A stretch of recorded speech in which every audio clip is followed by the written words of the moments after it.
This is lesson 3, playing with waves. The kind of waves students are going to be playing with is light waves and energy waves. So if they're not familiar with what that is, there's the wave poster included in the kit, and it's good that you review these concepts with the students before they begin.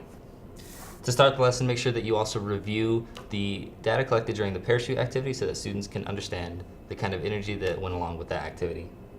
So the first activity in this lesson is going to include the prism and a thermometer.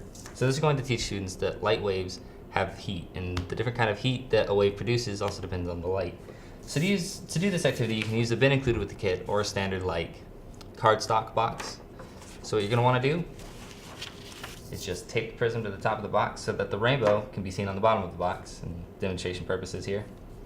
And then take the dual thermometer and place it at the bottom of the box, hopefully so that one thermometer is in the red light and the other thermometer is not in the red light, or it could seem like it's not in light at all.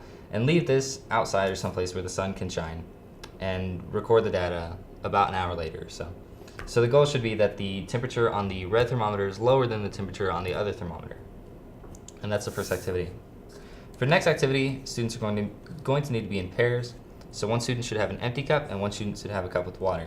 There's 2 kinds of cups included with this kit. Make sure that these aren't the ones with holes in the bottom. So to do this activity, one student will just take a penny and place it in the bottom of the cup, and then move the cup angled away from their head just so that they can't see the penny. The second student will then take the cup of water and pour it in until the student can see the penny at their angle again. So the reason why that happens is because light refracts. To continue this activity, students can also take the popsicle stick and observe the fact that it seems to bend when it's in the water. And that's because of the way that light refracts. And for the final activity, students are going to be making air cannons. There are cups in this kit that have a drilled hole in the bottom. These are the ones you're going to need for this. They'll also need a balloon and some packing peanuts.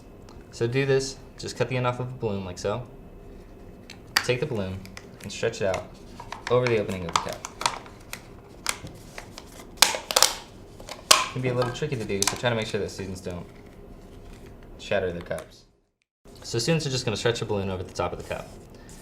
By the end of it, it should look something like this, and the goal is so that when students pull back on the balloon and release, a puff of air comes out of the cannon. So they can experiment around with the packing peanuts or try to experiment around with the design maybe, see if they can make something work a little bit better. And that concludes all the activities for lesson 3.